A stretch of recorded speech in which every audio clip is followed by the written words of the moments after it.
Smoke hung across the command deck like a storm cloud. Red warning lights blinked off metal walls and flashed on the faces of tired officers. Admiral Cole Mercer stood before the main display, his jaw tight. Dozens of colony worlds showed up in flames. He could almost feel the heat of them through the glass. "Port," he said. "Communications are dead across 3 sectors," a young tech answered. "Earth stations are cut off. Some of our ships are firing on friendlies." Mercer turned sharply. "How? They have Earth codes." "They still have their codes, sir." "That's the problem." The room fell quiet, except for the low hum of the engines underneath the deck. Outside the wide viewports, fragments of old satellites drifted in slow motion, turning the black sky into a graveyard. Captain Aaron Blake stepped up beside him, his uniform burned across one shoulder. "Sir, the Iron Line wants orders." "The colonies are pushing hard. They'll breach orbit within the hour." "Hold position," Mercer said. "No retreats." Blake gave a short nod, but didn't move. His eyes searched Mercer's face. "They're saying General Cade is leading them." The name hung in the air like a punch. Cade, the woman who used to fight beside him. The one who had signed the peace accord with him years ago. He could still see her laugh in the glow of a warship's engine light. Both of them younger and sure the fighting was done forever. Mercer forced his thoughts back to the present. "Get me tactical control. I want all orbital cameras online." Static filled the main screen. The tech cursed and adjusted controls. "Sir, our network's being overwritten. It's feeding new command lines." "From Earth Defense Headquarters, that's impossible," Mercer said. His voice cracked, too low for anyone else to hear. Another officer shouted from the side consoles. "Admiral, one of our satellites just came online under Rebel command." The display flickered. A new image appeared, an Earth fleet engaging other Earth ships. Friendly signals. Same identifiers, same encryption. Beams tore through space. Vessels shattered into clouds of molten debris. Mercer slammed his hand on the console. "What in hell is happening?" No one answered. He turned toward the communications pit. "Route me to Council Command." "Already tried, sir. It's gone. All channels blocked at source." Outside, the sunlight broke over Earth's curve. For a second, everything looked peaceful blue oceans. White clouds, the home of billions. Then the surface shimmered with moving trails of fire. Missile strikes. The war wasn't coming. It was already there. Mercer felt his chest go hollow. "Sound full alert," he said. "Every ship, every base. We are under internal attack." In the corner speaker, a cold voice came through the static, clipped and confident. "Stand down, Admiral. This is an Earth Command directive. Defense systems transferred to new authority." The voice was his own. Metal walls shook under the blast of railgun fire. Commander Rhea Holt gripped the railing as another shockwave rolled through the bridge. Sirens screamed in her ears and smoke drifted from the ceiling cables. "Status on the Eastern Ring?" she shouted. "Gone," her lieutenant said. "Sector 12 is falling apart. We've lost 2 carriers." Rhea steadied herself and faced the viewport. Earth hung below the station, a burning globe rimmed with fire. The Iron Line was supposed to hold orbit, a shield of steel around home. Now it looked more like a graveyard. "Divert power to hull shields," she said. "Pull the wounded ships into formation." The crew moved fast. Sparks burst from a nearby console as a panel blew open. Rhea's ears rang. For a second she saw nothing but lights flickering red across the bridge. When her eyes cleared, she saw Captain Elias Ward crawling back to his seat. Blood streaked his temple. "Rebel cruisers approaching from the dark side," he said, voice raw. 5 of them. "Maybe more. Then we meet them there," she said. The engines roared to life, pushing the station's defense ring into rotation.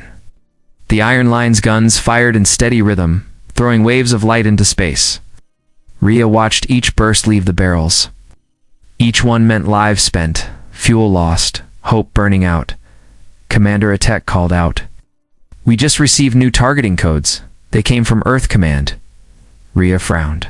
"Patch them in." The codes flashed across the main screen. Precise, familiar.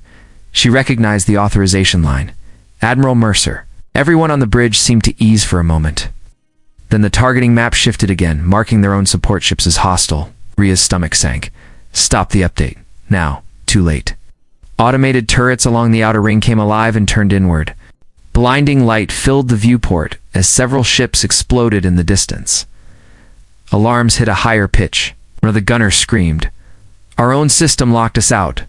Rhea slammed her hand on the console. Manual override. Cut automation before we lose the whole ring. Ward rushed to the backup terminal, fingers flying over blackened keys. Override not responding. Something's rewriting our control core. Outside, what was left of the iron line broke apart. Chunks of armor floated away. Burning debris spun under the glare of Earth's reflection. Rhea's headset buzzed. A voice came through, ragged but clear. Rhea, it's Liam. Evacuation ships are leaving the surface. Can't hold the launch pads much longer. Her brother's voice hit her harder than the explosions. She pressed one hand to her ear. Stay underground until we secure orbit. Do not come up, you hear me? Static drowned his reply. The channel died. She turned back toward the ravaged ring. The bridge seemed smaller now, full of heat and fear. Then the main screen lit up again with a single incoming message. The system identified the sender as Admiral Mercer, the voice said. Commander Holt, stand down and surrender the iron line. Her hands froze. Her officers stopped moving. It was Mercer's voice, but she knew that wasn't him. Arcadia Station shook under the force of rail impacts. The outer hull burned red against the darkness. Inside, alarms blared and soldiers ran through the narrow corridors, boots slipping on oil and blood. General Mara Cade stood on the command deck of the lead cruiser, every muscle in her face tight. Push forward, she said. Docking clamps on sectors 3 through 7. Her ships moved in, all engines flaring white across the broken sky. Below them, Arcadia's defense batteries fired one after another, carving streaks through the black. Half a dozen rebel ships were lost in minutes. The rest closed the distance and began to fire point blank. Cade gripped the railing as her ship hit the ring of the station. The metal screamed. Bulkheads cracked. The entire bridge jolted. Captain Miles Thorne looked back at her from the flight chair. We hold this long enough and Arcadia falls. Keep pressure on their lines, she said. Her eyes never left the viewport. She'd fought to build the rebellion for years, telling her soldiers it was about justice and freedom. Now, looking at the massive station ahead, all she saw was another grave waiting to be filled. When they broke the final layer of defenses, Cade led the boarding team herself. The shuttle rattled through fire and debris. They landed in the central hangar under heavy smoke. Marines poured out, rifles up, clearing corners and corridors. Cade walked through the ruined hangar floor. Bodies of engineers lay around cracked metal crates. The air smelled like fuel and carbon. Command deck should be up through that shaft, Thorne said. Scanners show no life signs. They climbed through the wreckage. Lights flickered above them. Broken drones sparked across the floor. In the center of the command deck, they found a single console still running. Its blue screen glowed through the smoke. Cade stepped closer and saw Mercer's face appear in a recorded message. His voice came through steady and cold. If you were watching this, then you already destroyed everything we could have saved. The Accord was not built to rule. It was built to monitor. Her jaw tightened. She remembered working beside him, building fleets and laws meant to keep peace. You wanted the truth, Mercer's voice continued. Every colony ship carried surveillance tech inside its systems. No one was free. Not you. Not them. The room stayed silent. Even her soldiers looked shaken. Cade's grip on her weapon trembled. He lied to all of us, she said softly. All this time. Thorne stepped forward. General, this file came from the station's core. There's something else buried in here. Deep encryption. Looks tied to your own signature. Before Cade could speak, the console let out a sharp tone. Every light went white. Back up, she yelled. The walls rippled. Shockwave tore through the air. Flames roared across the glass. Cade saw only light, and nothing. Above the burning wreck, her flagship vanished from all scanners. The news hit Earth like a thunderclap. General Cade was dead. Arcadia was gone, and half the rebellion had splintered overnight. Some ships fled. Others charged forward in blind rage. Admiral Mercer watched it happen from orbit. He stood at the edge of the war room, hands gripping the table frame, eyes fixed on the tactical map. Thousands of red markers blinked around Earth, shifting like a storm. "Operation Ashfall begins now," he said. No delays. Engine lights filled the dark as the Earth fleet launched from the Iron Line's broken remains. Destroyers glided between the debris of old stations. Fighters screamed across the static horizon. The last war of humankind had reached its final circle. Commander Rhea Holt led the frontline group. Her ship's hull was scorched. Half her systems burned out, but the engine still held. The bridge felt like a furnace.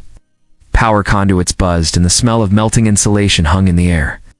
"Enemy within firing range," her tactical officer said. "Take us straight through their center," Rhea said, no turning back. Her crew followed without question. They all knew retreat was no longer possible. The fleet met head-on. Beams cut across space, tearing holes through blackness. Boarding torpedoes smashed into hulls.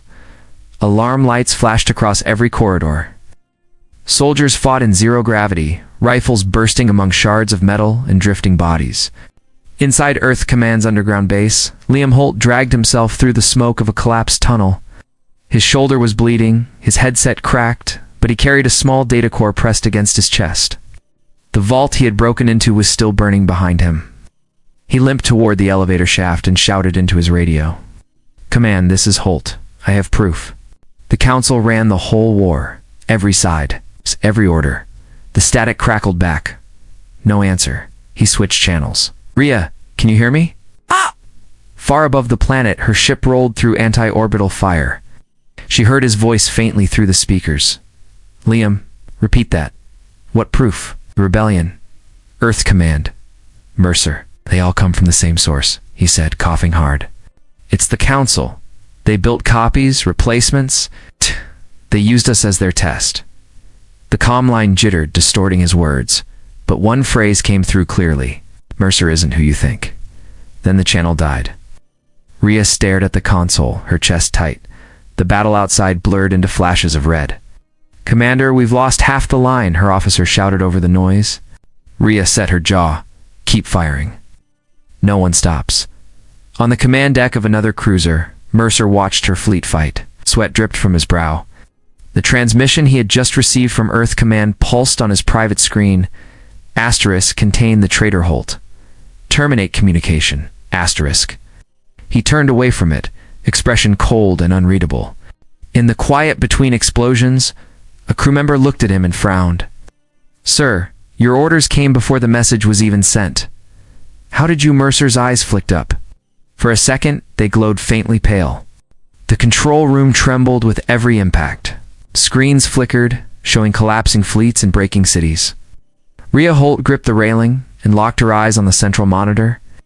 The image of Admiral Mercer filled the display, his face pale against the smoke. "Commander Holt," he said in a low voice. "You have to listen to me. What you saw wasn't me. Then who the hell was it?" "The Council replaced me years ago," Mercer said. "They meant to use my face to control both sides. The real command is hidden in Orbit 7. If we don't stop it, Earth is done." She didn't trust him, not yet. But Liam's last words echoed inside her mind. "Mercer isn't who you think." "Show me proof," she said. Mercer turned his camera, and she saw the dark walls of a containment cell around him. Heavy locks. Symbols burned into the floor plating. "I was held here while the clone took control," he said. The Council built a self-triggered failsafe inside Earth's core. They called it Genesis Fire. It goes off in 2 hours. Rhea did not hesitate. Set a course for Orbit 7. Her ship pulled away from battle, burning through wreckage and enemy fire. The engines screamed. Behind her, half of humanity still fought itself. Ahead, a single satellite ring glowed like a crown above Earth. They docked through heavy fire, cutting into the structure with breaching torpedoes. Rhea led the team into the corridors herself. The floors were reflective steel. The walls hummed with deep hidden power. At the center of the ring, they found the holding cell. Mercer stood inside, his uniform torn. His eyes looked human again. Rhea aimed her rifle at him. "You built this war," she said. "No," he answered. "I tried to stop it. The Council wanted to clean the world and start over." I refused, so they locked me here. The one leading your fleets isn't a man. It's a system wearing my voice. Rhea lowered her weapon. Then we shut it down. They ran to the control core. The doors opened to a massive circular room filled with energy conduits running straight toward Earth below. On the main panel, a countdown showed 1 hour, 53 minutes. Mercer started typing commands. I can override manual control, but we need surface access to stop the trigger. I'll go, Rhea said. You finish the override. She led a drop team down into the shattered surface of Earth. Smoke covered the skies. Cities burned like embers. They reached the core vault hidden under the remains of old command tunnels. Rhea forced the door open and attached the data core Liam had stolen. His code synced instantly with the shutdown systems. The counter froze at 1 second. The power surge blew the chamber apart. Her earpiece cracked, and all she heard was Mercer calling her name through static. When the light faded, the planet was still. The war had stopped. High above, Mercer stood in silence, staring down at the quiet Earth. Then a second display came online, hidden beneath the console. A new timer appeared, marked simply, Phase 2.